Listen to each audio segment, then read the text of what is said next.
সিরাতুন নবী সাল্লাল্লাহু আলাইহি ওয়াসাল্লাম আলোচনা করবেন শেখ মতিউর রহমান মাদানী। السلام عليكم ورحمة الله وبركاته.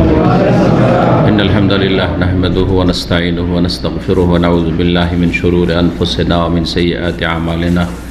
من يهده الله فلا مضل له ومن يضلل فلا هادي له. وأشهد أن لا إله إلا الله وحده لا شريك له وأشهد أن محمدا عبده ورسوله صلى الله تعالى عليه وعلى آله وصحبه وسلم تسليما كثيرا. أما بعد.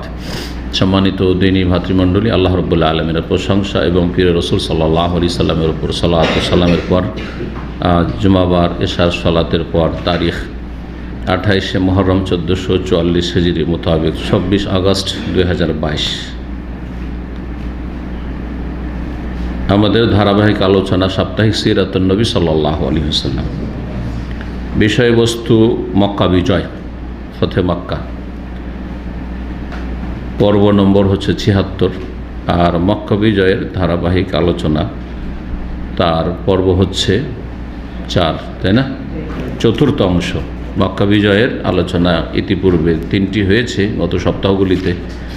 আজকে চতুর্থ অংশ মক্কা বিজয়ের, এর মাধ্যমে ইনশাআল্লাহ তাআলা আমরা শেষ করব। 1-2টি বিষয় আমাদের বাকি রয়ে গেছে মক্কা বিজয়ের। মক্কা বিজয়ের পরে রাসূলুল্লাহ সাল্লাল্লাহু আলাইহি ওয়াসাল্লাম যারা তখন দলে দলে এসে ইসলাম গ্রহণ করলো, তাদের কাছ থেকে বায়াত নেওয়া শুরু করলেন, এটি একটি বিষয়। আর তারপরে মক্কার আশেপাশে বিভিন্ন অভিযান পরিচালনা করলেন, ছোট ছোট অভিযান বা সারিয়া।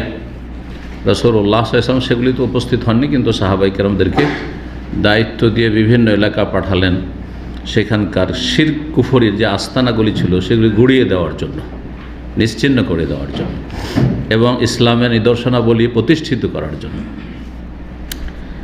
তো আমরা যেখান থেকে আজকে শুরু করব সেটি প্রথম হচ্ছে যে রাসূলুল্লাহ সাল্লাল্লাহু আলাইহি ওয়াসাল্লাম বায়াত গ্রহণ করলেন জনগণ যারা ইসলাম গ্রহণ করার জন্য প্রস্তুত হয়েছিল।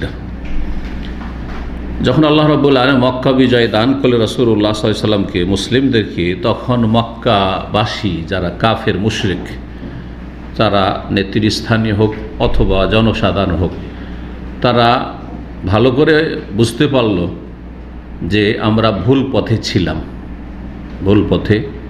ছিলাম। যদি আমরা সঠিক পথের পথিক হইতাম তাহলে আমরা লাঞ্ছিত হইতাম না, পরাজিত হইতাম না।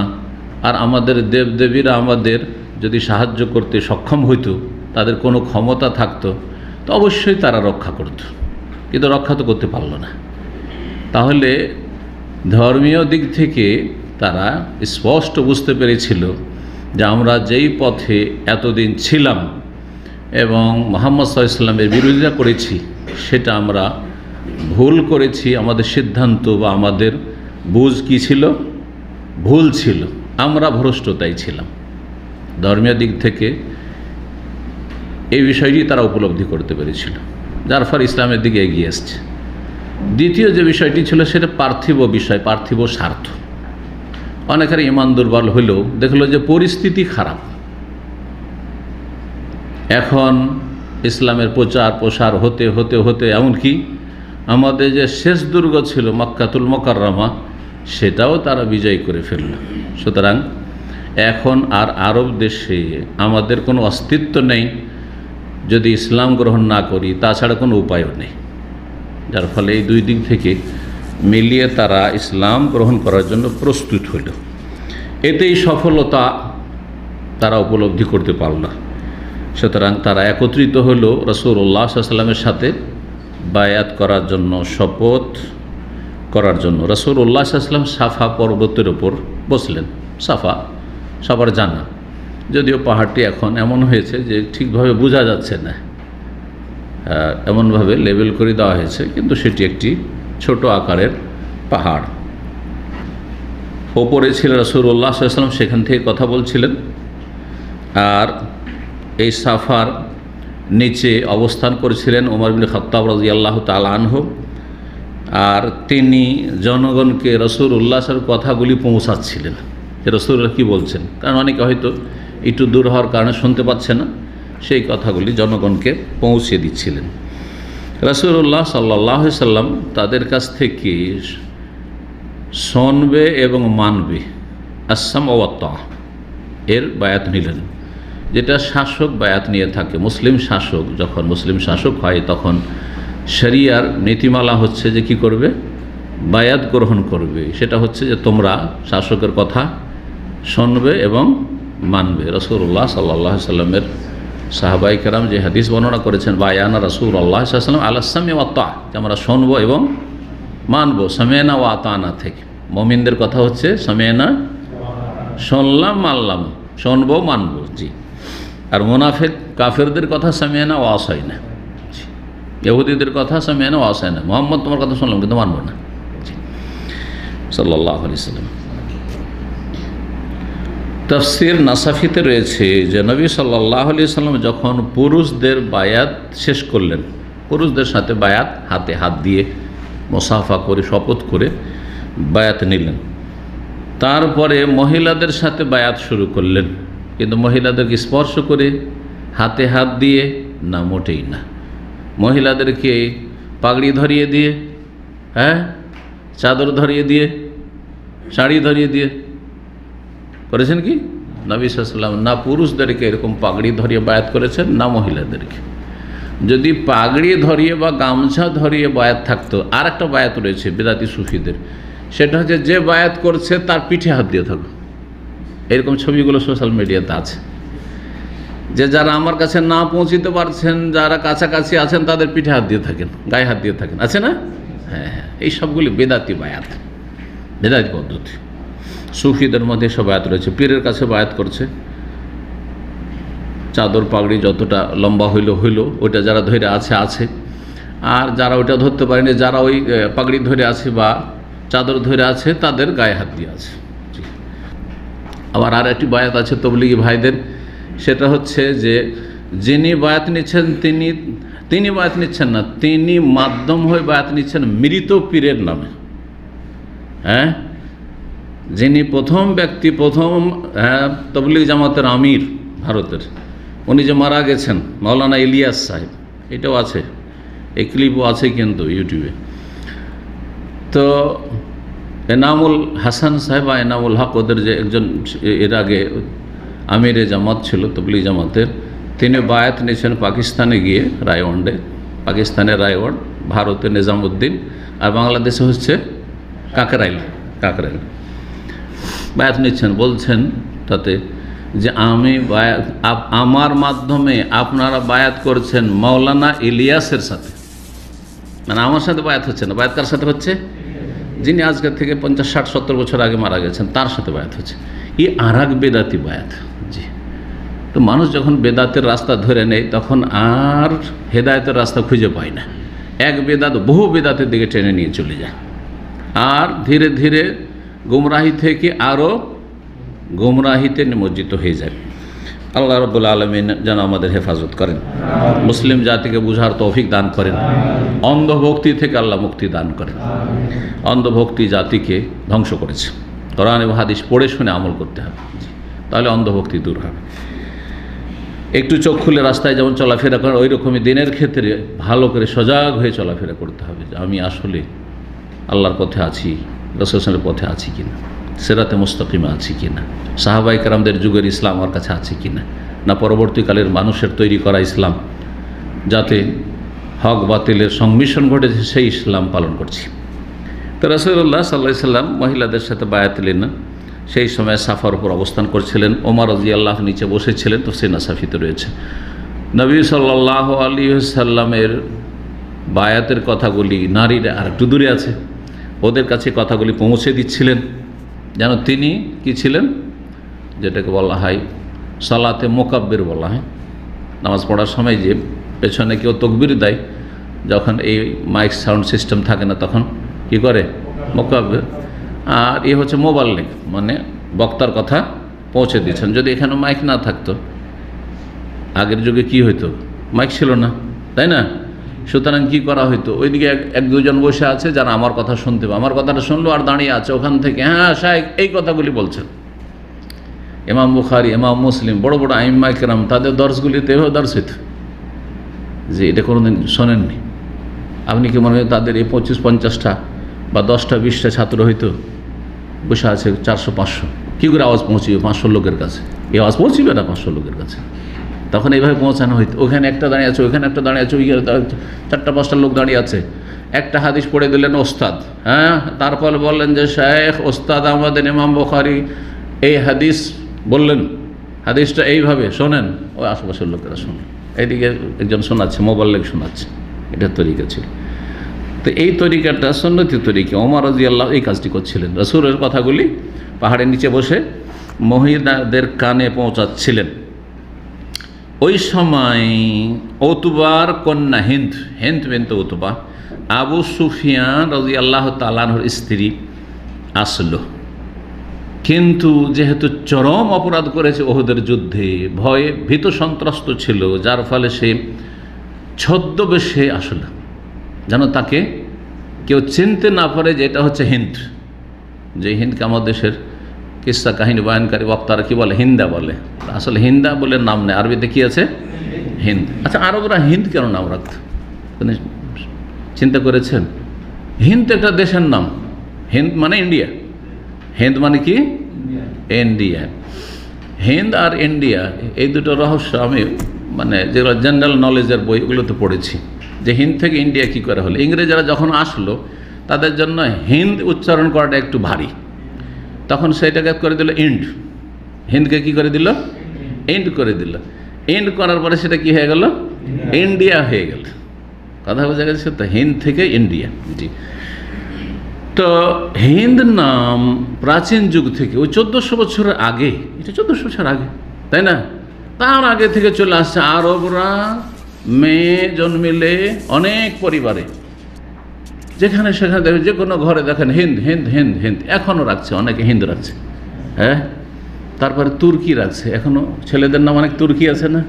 তুর্কি মানে তুরস্ক দেশের লোক, তো তুর্কি আবার কী করে নাম? এই নাম কেন তুর্কি কেন নাম হইল? রহস্য আছে। কারণ আরবরা ছিল একেবারে দরিদ্র ছিল, কঠিন আর্থিক দিক থেকে কষ্টে জীবনযাপন করত। আর সেই যুগে হিন্দ হচ্ছে সবচেয়ে সুখী দেশ, এত সুখী যে ইউরোপ থেকেও সুখী দেশ, যার ফলে ইউরোপের ডাকাতরা ভারতে ডাকাতি করার জন্য এসে, ভারতে ইস্ট ইন্ডিয়া কোম্পানি, ডাকাত কোম্পানি এসে ব্যবসার নামে এসে ভারত দখল করল, আর সব লুটপাট করে সব নিয়ে গেল। ধীরে ধীরে এত জুলুম অত্যাচার 250 বছরে চালালো যে ভারতের বিশেষ করে মুসলিমরা, যে তার মেন টার্গেট ছিল, কারণ মুসলিমরাই ক্ষমতায় ছিল, আর যারা ক্ষমতায় থাকে তারাই ভাই জালেমদের টার্গেট। হ্যাঁ, তো এদেরকে টার্গেট বানিয়ে মুসলিমদের একেবারে কোমরকে ভেঙে দিয়ে তাদের আর্থিক অবস্থাকে একেবারে চূর্ণ বিচ্ছিন্ন করে দিল, যার ফলে ভারতের মুসলিমরা সবচেয়ে ধনী থেকে সবচেয়ে গরিব হয়ে গেল। তুলনামূলক হিন্দুদের তুলনায় কী হয়ে গেল? গরিব হয়ে গেল। এমন ষড়যন্ত্র করলো, এমন শিক্ষা ব্যবস্থা করলো, এমন কিছু করলো, আর এমনভাবে লুটপাট করলো মুসলিমদের, যে এইভাবে। এটা হচ্ছে সংক্ষিপ্ত ইতিহাস, যে ভারতের মানুষরা একসময় সবচেয়ে বেশি সচ্ছল ছিল পৃথিবীতে। সচ্ছল তো একটা মেয়ে হয়েছে বাড়িতে, এমনি তো মেয়েকে পছন্দ করে না আরব সমাজ। মেয়ে হইলে একটা লজ্জাকর ব্যাপার, মেয়ে তো কোনো কাজে আসবে না, খেটে খুঁটে দেবে না, ইনকাম সোর্স, ব্যবসা বাণিজ্য করতে পারবেন না। মেয়ে থাকলে পরের ঘরে দিতে হয় মানুষ করে, লসই লস। আরব জাহিলের যুগে এই ধারণা ছিল। তখন করতো কি, তাবাররুকার নাম রাখতো হিন্দ, যে মেয়ে আমার জন্য কি হবে? বরকতের কারণ হবে। যেমন এক শ্রেণী আমাদের দেশে মূর্খরা যদি মেয়ে সম্পর্কে তার সুধারণা থাকে, আমার এই মেয়েটা লক্ষ্মী, বলেন না? অথচ লক্ষ্মী হচ্ছে হিন্দুদের কি? দেবী। সুতরাং এই কথাটি শিরকি কথা, সে আকিদা শিরকি না রাখ, কিন্তু কথা তার শিরক। লক্ষ্মী কেন বলবেন? আপনি বলেন যে এটা আমার সৌভাগ্যের কারণ, এটা আমার বরকত, এটা আল্লাহর পক্ষ থেকে রহমত। মেলা বিকল্প সুন্দর সুন্দর ভাষা আছে, আশা করি বুঝতে পারছেন কথাগুলি। তো আমাদের বাংলা ভাষাতে অনেক শিরকিয়াত আছে, কুফরি কথা আছে। বিসমিল্লাহ গলত, ইসলাম বিরোধী কথা। বিসমিল্লাহ কিসের গলত? আপনার গলত, আপনার শুরুতে গলত। তা শুরুতে গলত বলতে পারেন না? আপনার বিসমিল্লাতি গলত, বিসমিল্লাহ কোনো গলত আছে নাকি? আপনার শুরুতে গলত আছে, তো শুরু করেন। বিসমিল্লাহ দিয়ে যেহেতু শুরু করে, কেউ যদি প্রথমখানা ভুল করে তো আপনার বিসমিল্লাতি গলত হয়ে গেল। তারপর রাম কি রহিম কিছুই বললো না, অমুককে একটা কথা বললাম, কিন্তু সে রাম কি রহিম কিছু বললেন, আপনি শিরক করে ফেললেন। আপনি রাম কে রহিমের সময় আল্লাহ সমান বানিয়ে দিলেন, হ্যাঁ, আল্লাহ সমান বানিয়ে দিলেন, নাউজুবিল্লাহ। এগুলো আমাদের দেশে চর্চা হয়, এসব শিক্ষা হয়, আকীদার শিক্ষা দেওয়া হয়নি, যার ফলে শিরকি আকীদা নিয়ে বড় বড় কথা বলে। জি। তো এই ছদ্মবেশী হয়ে এই মহিলা আসলো, কারণ ভয়ে ছিল যে আমি এত বড় অপরাধ করেছি, রাসূলুল্লাহ সাল্লাল্লাহু আলাইহি ওয়াসাল্লাম চাচার বুক চিরেছি, কলিজা বের করেছি, কলিজা চিবিয়েছি, হ্যাঁ, মালা বানিয়েছি, ইত্যাদি ইত্যাদি, কত অপরাধ করেছি। রাসূলুল্লাহ সাল্লাল্লাহু আলাইহি ওয়াসাল্লাম হাজির হয়, এটা যেমন তেমন কথা নাই, কিন্তু এছাড়া কোনো উপায় নেই, উপায় নেই। হাজির হয়ে কোনো রকম ইসলামটা গ্রহণ করতে পারি, তাহলে এতে মান ইজ্জত বাঁচবে, জান বাঁচবে। কিন্তু পরিচয় না দিয়ে ইসলাম গ্রহণ করার জন্য ছদ্মবেশে হাজির হইল, যাতে করে চিনতে তাকে না পারি। রাসূলুল্লাহ সাল্লাল্লাহু আলাইহি সাল্লাম তখন মহিলাদের থেকে বায়াত নেওয়া শুরু করলে বলে, ওবায় কন্যা, হে মহিলারা, তোমাদের সাথে আমি বায়াত নিচ্ছি বা তোমাদের থেকে বায়াত নিচ্ছি এই সব পয়েন্টগুলির ওপর। প্রথম বিষয় হচ্ছে আল্লাহ তুশরিকনা বিল্লাহি শাইআন, আল্লাহর সাথে কোনো কিছুকে শরীক স্থাপন করবে না, শিরকি কথা কাজ থেকে ফিরে আসবে, মুক্ত হবে। ওমর রাদিয়াল্লাহু তাআলা আনহু মহিলাদেরকে জানিয়ে দিলেন যে রাসূলুল্লাহ সাল্লাল্লাহু আলাইহি ওয়াসাল্লাম তোমাদের থেকে বায়াত নিচ্ছেন যে আল্লাহ ইউশরিকুনা বিল্লাহি শাইআন, আল্লাহর সাথে তোমরা শিরক করবে না, কোনো কিছুকে শরীক করবে না। 2 নম্বরে বলেন রাসূলুল্লাহ সাল্লাল্লাহু আলাইহি ওয়াসাল্লাম যে ওয়ালা তাসরিকনা, এবং হে মহিলারা তোমরা চুরি করবে না। কি করবে না? চুরি করবে না। মহিলাও চুরি করে, কিন্তু মহিলা চোরের চাইতে সেই যুগেও আর এই যুগেও পুরুষ চোরের সংখ্যা বেশি, পুরুষ চোরের সংখ্যা বেশি। এই জন্য কোরআনে কারিমে আল্লাহ যখন চোরের হাত কাটার কথা বলেছেন, আগে চোরের কথা বলেছেন, তারপরে চন্নির কথা বলেছেন। চন্নি বুঝেন না? বুঝেন না? হ্যাঁ হ্যাঁ, কারণ অনেক সময় আঞ্চলিক ভাষা এগুলো। হ্যাঁ, মহিলা চোর, চোরনি, আসলে চোরনি শব্দটি হালকা করে চন্নি করে দিয়েছে। তো ওয়াসারেক ওয়াসারেকাতু, চোর পুরুষ আর চোর নারী। কিন্তু যখন ব্যভিচারের দণ্ডবিধানের কথা আসছে, তখন আল্লাহ আগে মহিলাদেরকে নিয়ে এসছে, জেনা কারিনী, ব্যভিচারকারী, আজ্জানিয়াতু ওয়াজ্জানি। কেন? চুরি অধিকাংশই পুরুষদের পক্ষ থেকে, চোর পুরুষরাই বেশি, মহিলা চোর খুবই কম। পক্ষান্তরে ব্যভিচারের ক্ষেত্রে মহিলার পক্ষ থেকে ব্যভিচারের ক্ষেত্রে বেশি ভূমিকা থাকে। হ্যাঁ, বেশি ভূমিকা থাকে। হয় সেই প্রলোভন দিয়েছে, নাহলে এমনভাবে অশালীন চলাফেরা করেছে যাতে সে ধর্ষণের শিকার হয়েছে। হ্যাঁ, একা সফর করছে, বিনা মাহরামে সফর করছে। এগুলো কি? হ্যাঁ, যেখানে সেখানে রিস্ক, যেখানে ইজ্জতের ইজ্জত আর রিস্ক রয়েছে, সেখানে মহিলা চলে যাচ্ছে। অবাধ মেলামেশায় চাকরি করছে, একাকার হয়ে পুরুষদের সাথে, সুতরাং সেখানে যৌন হয়রানির শিকার হচ্ছে। বেহায়া বেপরদা চলাফেরা করছে, তখন পুরুষরা মনে করছে না এখানে একটু তালবাল লাগতে পারে। ঠিক কিনা? আপনারা দেখা হবেন বাসে যদি পর্দা করা মহিলা থাকে, বোরখা পরা আর ঢিলা ঢালা বোরখায় থাকে, তো অনেক সভ্য মুসলিম আছে, এমন কম মুসলিম আছে, সিট ছেড়ে দাঁড়িয়ে যাবে, বলে বসেন। আমি নিজের চোখে দেখেছি, নিজের চোখে দেখেছি, আমিও ছেড়েছি। যখন দেখছি একটা পর্দানশীল মহিলা আসলো, আমি মদিনা থেকে গেছি, সৌদি আরবে থাকি, সিট ছেড়ে দাঁড়িয়ে গেছে, বসেন। ও বসবে না, যেন বসেন। কিন্তু যেসব বেহায়া মহিলারা, হ্যাঁ, পেট খোলা, যেসব বেহায়া পোশাক পরে, অথবা ওড়নাটা এমনি ঘাড়ে কাঁধের ওপর দেওয়া আছে, গলায় দেওয়া আছে, এরকমগুলি, সেগুলিকে তো কেউ বসতে দেবে না, ঝুলতে থাকতে। ও বাসে ঝুলতে থাকবে, কেউ দেবে না, কোনো রকমের ইজ্জত থাকবে না। বরং ওই যে বাস টাসের কন্ডাক্টর থাকে, এইভাবে পিঠে হাত দিয়ে উঠায়, যে এই সুযোগের সুযোগ, পিঠে হাত দিয়ে উঠায়। আল্লাহ চোখে দেখেছে। সাহস করবে বোরখাওয়ালা মহিলার গায়ে হাত দিতে, যে উঠেন উঠেন উঠেন, পারবে? জি হ্যাঁ, তারা নিজের ইজ্জত নষ্ট করেছে, বেহায়ারা নিজের ইজ্জত নষ্ট করেছে। মহিলাদেরকে আল্লাহ সম্মান দিয়েছেন ইসলামে, কিন্তু এই সম্মানকে রক্ষা করতে হবে। জি, আল্লাহ তৌফিক দান করুক।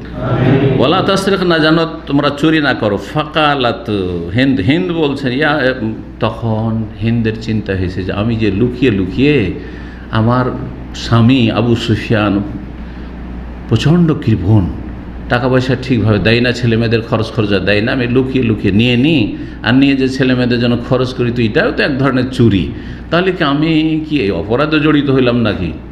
আর এই মশলাটা তাহলে ক্লিয়ার করে নেওয়া উচিত। তখন বলছেন যে ইন্না আবু সুফিয়ান রাজুলুন শাহী, আবু সুফিয়ান অত্যন্ত কৃপণ, শুধু কৃপণ না, অত্যন্ত কৃপণ। ফাইন আনা আসাবতু মিম্মা আলিহানা, তো যদি আমি তার ধন সম্পদ কিছু নিয়ে নিই তার অগোচরে, তাকে না জানিয়ে, তাহলে কি আমি গুনাহগার হব? বলছেন ফাকালা আবু সুফিয়ান আমা আসাবতে ফাহুয়া লাকি হালাল। আবু সুফিয়ান কিন্তু ওখানে আছে, স্বামী স্ত্রী আছে, কিন্তু বায়াত করছে, তখন সামনে এই কথাগুলি বলছে, আমি কিন্তু মাঝে মধ্যে আমার স্বামীকে না জানিয়ে কিছু নিয়ে নিই ছেলে মেয়ের খরচের জন্য, কারণ খুব কম দেয়। তাহলে স্বামীর সামনে রাসূলুল্লাহ সাল্লাল্লাহু আলাইহি ওয়াসাল্লামের কাছে কি করছে? হিন্দ অভিযোগ করছে। তাহলে বোঝা গেল যে জায়েজ। কোনো মহিলা তার স্বামীর সামনে এসে, কোনো শাইখে এসে জিজ্ঞেস করছে যে আমার স্বামী কিন্তু এইরকম জুলুম অত্যাচার করে, অকথ্য ভাষায় গালি দেয় আমাকে, হ্যাঁ, আর বদমেজাজ, কিন্তু বলার অধিকার আছে না নেই? যেখানে বিচার পাবে, মানহানি উদ্দেশ্য নয়, বিচার সালিস পাওয়ার জন্য, সমাধানের জন্য, সমস্যার নিষ্পত্তির জন্য বলতে পারে। বেশ কিছু ক্ষেত্র রয়েছে, সামনেও বলতে পারে, চোখের আড়ালও বলতে পারে, যদি উদ্দেশ্য কি হয়, সৎ হয়। এই ক্ষেত্রগুলোই 6টি ক্ষেত্রে ইমাম নববী রাহমাতুল্লাহ বলেছেন যে গীবত করা যাবে। চোখের সামনে তো বলা যাবে, কিন্তু চোখের আড়ালেও বলা যাবে। জি, মাসলা জিজ্ঞাসা করার জন্য, কাউকে সতর্ক করার জন্য, নিজের সমস্যার সমাধান পাওয়ার জন্য ইত্যাদি। আবু সুফিয়ান বলছে যে ওমা আসাবতে ফাহুয়া লাকি হালাল, তুমি যা নিয়েছো অসুবিধা নেই, তোমার জন্য হালাল, আমি মাফ করে দিলাম, কোনো দাবি নেই। রাসূলুল্লাহ সাল্লাল্লাহু আলাইহি ওয়াসাল্লাম তখন হেসে দিয়েছেন। স্ত্রী বলছে এইরকম যে আমার স্বামী বখিল আর দেয় না, তো লুকিয়ে লুকিয়ে আমি যে কিছু নিয়ে নিই, তো এটা কি চুরি হয়ে গেল নাকি? না, এটা জায়েজ, আমার জন্য আমি গুনাহগার হয়ে গেলাম। তখন আবু সুফিয়ান বলছে তুমি যা নিয়েছো সব মাফ, অসুবিধা নেই, হালাল তোমার জন্য।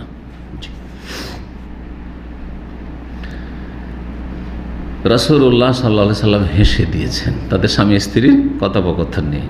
আর তার সাথে যে ছদ্মবেশী হয়ে এসেছিল, যাতে চিনতে না পারে, চিনেও ফেলেছেন যে আবু সুফিয়ান বলছে হালাল, তার মানে এটা আবু সুফিয়ানের স্ত্রী। ও নয় মুখ টুক ঢেকে আছে, যাতে চিনতে না পারে, এমনভাবে আছে যাতে বোঝা না যায়, কথাও হয়তো একটু অন্যরকম করে বলছে, যাতে কথা শুনে না বুঝতে পারে যে এটা আবু সুফিয়ানের স্ত্রী। হ্যাঁ, ছদ্মবেশী চিনে ফেলেছেন। তখন রাসূল বলছেন ওয়াইন্নাকা লাহিন্দ, তুমি হিন্দ? তাহলে তার নাম বলছে হ্যাঁ আমি হচ্ছি হিন্দ। কিন্তু হিন্দ তখন আরজি পেশ করলো, ফাফু আম্মা সালাফিয়া নবী, হে আল্লাহর নবী, যা কিছু অতীত হয়েছে, চরম অপরাধ করেছি, আপনি মাফ করে দেন। আপনার চাচার সাথে খুব খারাপ আচরণ করেছি আমি, মৃতদেহের সাথে, মাফ করে দেন। আফাল্লাহান, আল্লাহ আপনাকে মাফ করুক, আল্লাহ আপনাকে ক্ষমা করুক, আমাকে ক্ষমা করে দেন। রাসূলুল্লাহ তৃতীয় পয়েন্ট বল আলা ইয়াজনিন, আর মহিলা যাতে জেনা না করে, এই ওয়াদা প্রতিশ্রুতি বায়াত করতে হবে। ফাকালা, তখন অবাক হয়ে বলছেন এই হিন্দ, অথচ হিন্দ কট্টর কাফের মুশরিক, ইসলামের কট্টর দুশমন। তারপরও যখন ব্যভিচারের বিষয় আসছে তখন অবাক হয়ে বলছে আওয়া তাজনিল হুররাত, স্বাধীন মেয়ে কখনো ব্যভিচার করতে পারে? স্বাধীন মেয়ে কখনো কি ব্যভিচারিণী হয়? এটা তো জানি না, আমরা তো এই পরিবেশে, এই সমাজে এটা জানি না। সুবহানাল্লাহ। তার মানে সেই যুগে যারা জেনা ব্যভিচারে লিপ্ত হতো তারা কারা হইতো? দাসীরা, যাদেরকে কি তো দাসী হিসাবে কেনা বেচা করা হয়তো পণ্যের মতো, তারা। তাহলে আমাদের সমাজে যে বক্তারা ঢালাওভাবে যখন জাহিলি যুগের চিত্র তুলে ধরে যে মক্কায় এমন কোনো পাপ ছিল না যে ঘরে ঘরে হইতো না, আর বলতে গিয়ে কোথা থেকে কি যে বলে, কোনো হদিস নেই, কোনো দলিল নেই, ঘরে ঘরে শিরক কুফরি ছিল, ঠিক আছে না? কিন্তু আরবরা মিথ্যা বলাকে আইব মনে করতো না? আবু সুফিয়ান এত চেষ্টা করেছে গিয়ে ওই রোমের রাজার সামনে যখন চিঠি পৌঁছেছিল তাকে ডেকে যখন, আর পেছনের লোকজন আরবদের আরও যে জনগণ ছিল তাদেরকে বসিয়ে দিয়ে যখন সত্যায়ন শুরু হলো, আচ্ছা বলো যে চিঠি এসছে, আচ্ছা এই মুহাম্মদ সাল্লাল্লাহু আলাইহি ওয়াসাল্লাম তোমাদের মন্তব্য কি? তিনি কি কখনো মিথ্যা বলেন? না, মিথ্যা বলেন। আচ্ছা তিনি ওয়াদা খেলাফি করেন? না, ওয়াদা খেলাফি করেন না। তবে আমাদের সাথে একটা 10 বছরের হুদাইবিয়ার সন্ধির চুক্তি হয়েছে, জানি না কি করে। বেশি কিছু বলতে পারেনি, শুধু জানি না কি করে, এটা কি সন্ধিহান করে দাও। বলছে আবু সুফিয়ান পরে, ইসলাম গ্রহণের পরে, যদি আমার এই ভয় না থাকতো মান ইজ্জত নিয়ে যে ওইখান থেকে সামদেশ থেকে ফিরে আসবে আর এসে আমার সাথী সঙ্গীরা বলবে যে আবু সুফিয়ান আমাদের নেতা সর্দার, কিন্তু ওইখানে এতে গিয়ে সামদেশে গিয়ে মিথ্যা কথা বলে এসছে, সে কাজ্জাব, মিথ্যু, তাহলে মক্কার কাফের মুশরিক এত বড় বড় অপরাধের সাথে মিথ্যা বলতো না, মিথ্যা বলতো না। আজকাল মুসলিমরা অহরহ মিথ্যা। ভাই মাত্র 3 দিনের জন্য টাকা ধার দেন, 3 দিনে 4 দিন হবে না, 3 বছর 4 বছর 5 বছর। কারা করছে এগুলো? মুসলিমরা। কোথায় মুসলিমদের চরিত্র? এর চাইতে অনেক ভালো ছিল যে তারা ওয়াদা খেলাফি করতো না, গাদ্দারি করতো না, মিথ্যা কথা বলতো না। কথা বুঝতে পেরেছেন? এক লোক আমার কাছ থেকে সে 20,000 টাকা ধার নিল অনেক আগে, আর তারপরে বলছে শনিবারে দিয়ে দেবো। শনিবারে 3-4 বছর হয়ে গেল। তারপরে শনিবার লেডিস মার্কেটে থাকতো, তো তারপরে চলে গেল আলহাসা, আলহাসে গিয়ে আর টেলিফোনে উঠাই না, মাত্র 300 টাকা। তখনকার যুগে 300 টাকা একটু বেশি ছিল, কারণ আজকের থেকে 18-20 বছর আগে কথা বলছি। মাত্র 300 টাকা, এই 300 টাকার জন্য ইমানকে বিক্রি করে দিল, তাও আমার সাথে। আর তারপরে তখন টেলিফোন ওঠায় না। যাক, আমি মনে করলাম 300 টাকা গেছে। কিন্তু একদিন এক দায়ী, যে আলহাসার দাওয়া সেন্টারের দায়ী, ওর সাথে দেখা হয়ে গেল কোনো একটা অনুষ্ঠান আমাদের ছিল দায়ীদের। বললাম যে ভাই, তোমাদের ওখানে একজন আছে, সে আবায়ের ব্যবসা করে, 300 টাকা এখানে ধার নিয়েছিল 3 দিন বলে, হয়ে গেছে 3 বছর, আর ও এখন টেলিফোন উঠায় না, কিন্তু ওখানে তোমাদের ওই এর লেডিস মার্কেটে কাজ করে আলহাসা। বলছে তাই নাকি? বলছে ওর নাম্বারটা দে। নাম্বার দিলাম, আর তারপরে খোঁজ করে বলছে আমি সেন্টারে গাড়ি নিয়ে যাব, আর একটা দিন ধমক দিয়ে আসবো, বলবো যে টাকা সেন্টারে ফেলে আসবি, আর না এসে সামনে তখন পুলিশ পাঠাও। আর ঠিক গেছে, যাওয়ার পরে বলেছে, একটু হিম্মতলা ছিল, জাহল্লা খের। তো যাওয়ার পরে বলছে যে তুমি শেখ মতির টাকা মেরে এসছ, টাকাটা সেন্টারে কালকে দিয়ে আসবে, যদি না দিয়ে আসো এরপরে আমি আসবো না। কীভাবে টাকা আদায় হয় বুঝে নেবে। আর কি, সে টাকা দিয়ে এসছে তার উপর এখানে। তারপর তখন আমাকে বলছে যে শেখ আপনার টাকা পেয়ে নিচ্ছি। আমি বলে 3 বছর যখন থেকেছে ওর কাছে, আপনার কাছে থাক 2-3 বছর, অসুবিধা নেই। 300 টাকা যদি আরও 3 বছর আপনার কাছে থাকে তাও কোনো অসুবিধা, আদায় তো হয়েছে। মানে খারাপ লোকের কাছ থেকে তো আদায় হয়েছে, ভালো মানুষের কাছে থাকা সমস্যা নেই। কী বলছি, যে চিন্তা করেন যে কিছু কিছু আখলাক চরিত্র আমরা কাফের যে চাইতে নিকৃষ্ট হয়ে গেছি। সার্বিক ক্ষেত্রে বলবো না, কারণ ঈমান সবচেয়ে ভালো আমল, তৌহিদ সবচেয়ে ভালো আমল, ঠিক না? কিন্তু কিছু কিছু চরিত্রে আমাদের এমন অবনতি ঘটেছে, আল্লাহ হেফাজত করে। তো মক্কার মুশরিকেরা সমস্ত অপরাধ করতো, এটা ভুল কথা, ভুল তথ্য। তারা জেনা করতো না। জেনা ছোট ঘরে ছিল।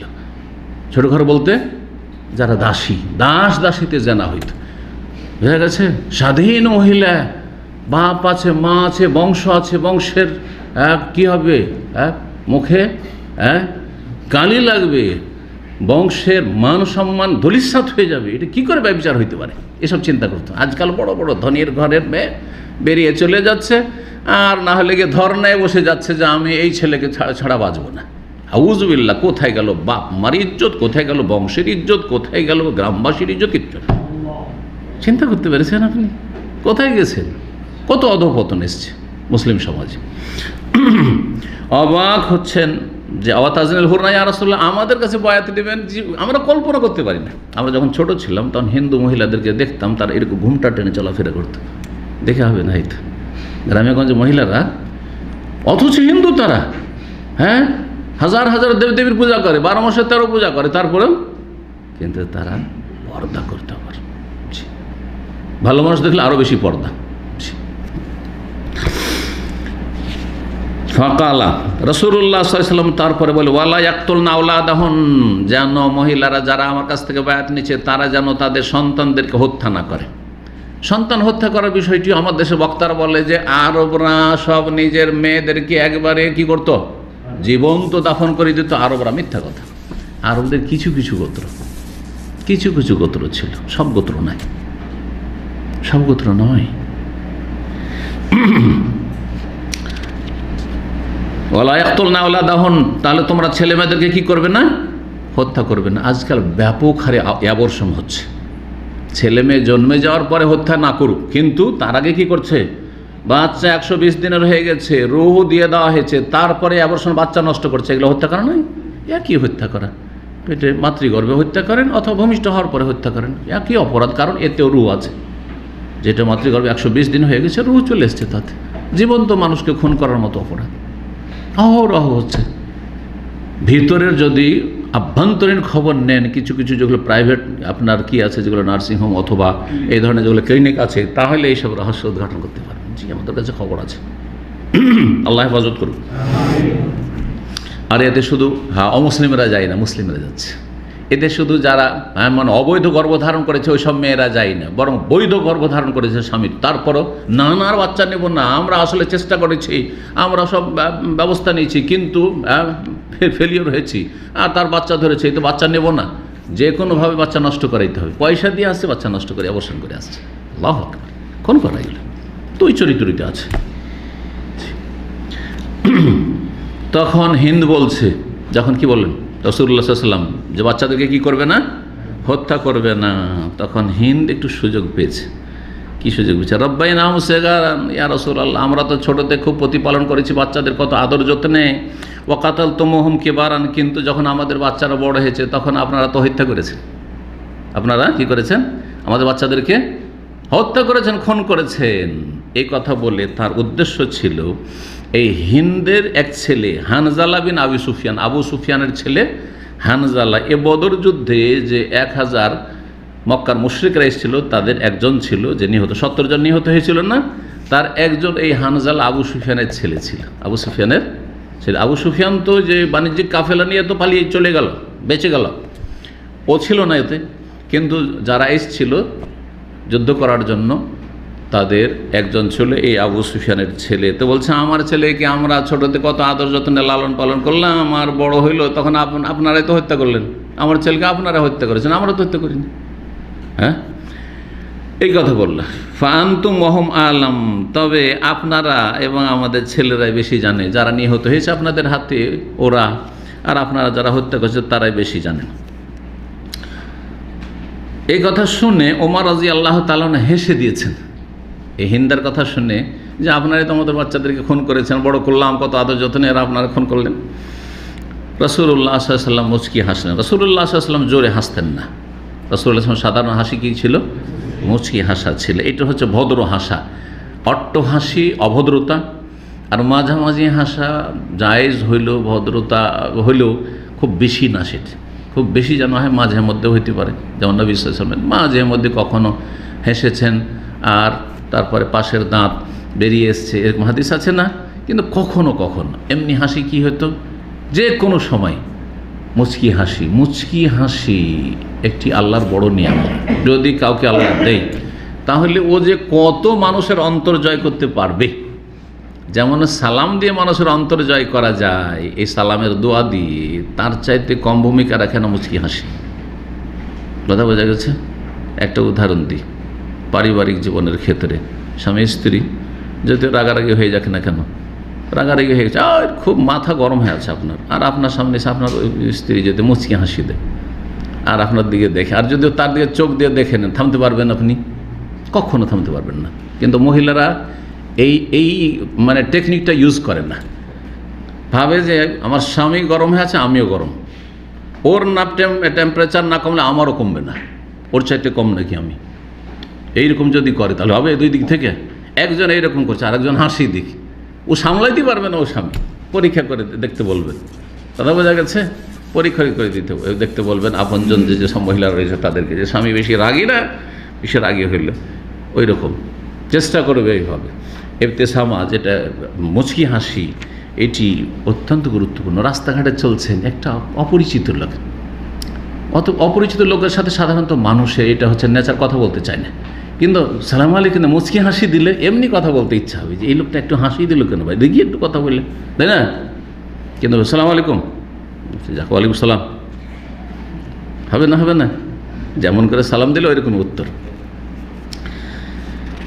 রাসূলুল্লাহ এটাকে কি বলেছেন? সাদাকা। এই সাদকার বহুমুখী উপকারিতা আছে, এই জন্য সাদাকা বলেছেন। ও তাবাসসুমুকা ফি ওয়াজহি আখিকা লাকা সাদাকা। জি। তো রাসূলুল্লাহ হেসে দিলে শুনে, তারপরে বলে ইয়াতিনা বহুতান, তোমরা মিথ্যা রচনা করবে না বা মিথ্যা অপবাদ দেবে না।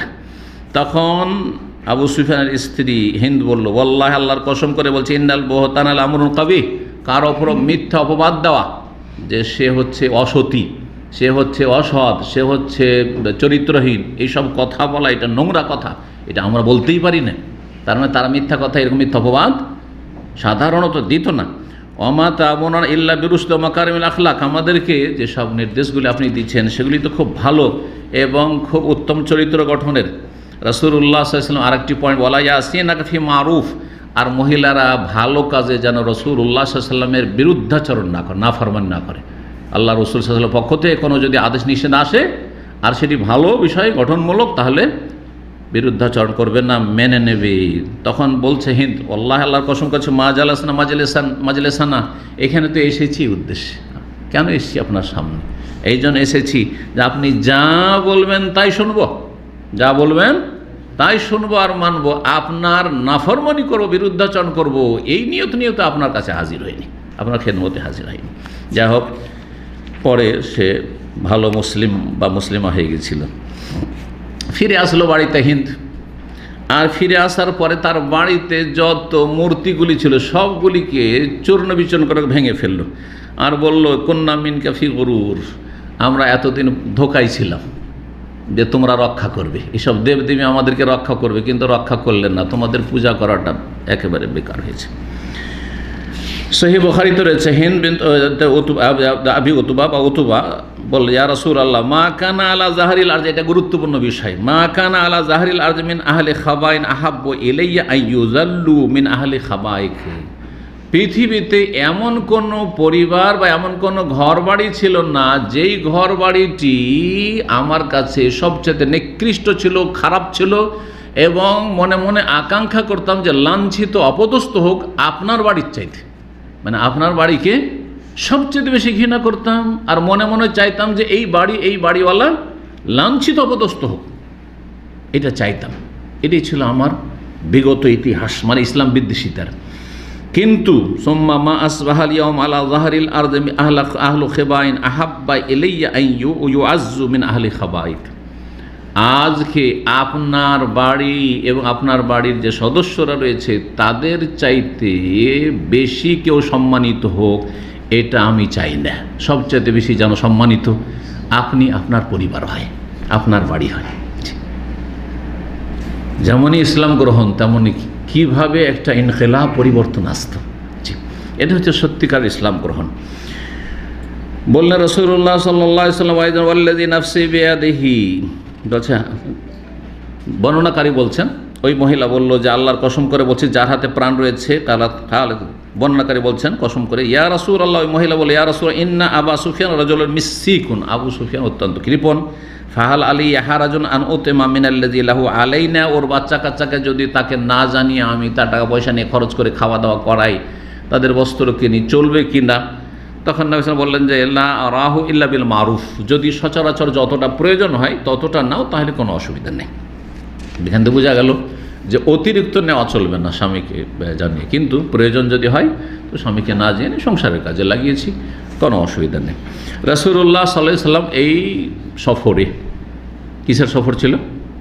মক্কা বিজয় সফর। কতদিন অবস্থান করেছিলেন? 19 দিন অবস্থান করেছিলেন। 19 দিন কি করলেন? মাত্র 2-3 দিনের মধ্যে তো কাজ শেষ, ফিনিশ, মক্কা বিজয়। কিন্তু 19 দিন থেকেই মক্কার আশেপাশে ইসলামের নিদর্শনগুলিকে প্রতিষ্ঠিত করলেন, নবায়ন করলেন। কারণ মাত্র 300 বছর আগে এখানে তৌহিদ ছিল, ইব্রাহিম আলাইহিস সালামের দিন ছিল, তৌহিদ ছিল। এই 300 বছর হচ্ছে মূর্তি পূজার ইতিহাস, মূর্তি পূজার ইতিহাস হচ্ছে মাত্র 300 বছরের। তো তৌহিদের নিদর্শনগুলিকে প্রতিষ্ঠিত করলেন, নবায়ন করলেন, আর যতগুলি শিরক কুফরির আস্তানা ছিল সেগুলিকে চুরমার করা নির্দেশ দিলেন, সেগুলিকে নিশ্চিহ্ন করে দিলেন। আর এই জন্য আরও বিভিন্ন দায় দায়িত্ব যেগুলো দেওয়া রয়েছে, একটা ইসলামিক স্টেট হলে যেসব দায় দায়িত্ব থাকে সেসব কাজের জন্য সেখানে অবস্থান করলেন। আর মক্কার আশেপাশে যত শিরক কুফরি আস্তানা ছিল, দেবদেবীর মূর্তি ছিল, সেগুলি ভেঙে দেওয়ার জন্য বিভিন্ন অভিযানগুলি প্রেরণ করে রাসূলুল্লাহ সাল্লাল্লাহু আলাইহি ওয়াসাল্লাম।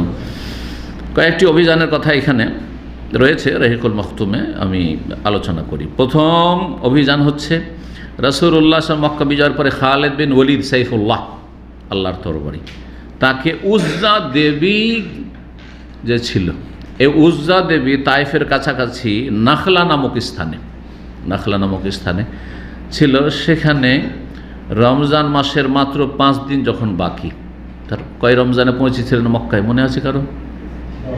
হ্যাঁ, 17 রমজান, 17 রমজান হবে এইরকম সময়গুলোতে।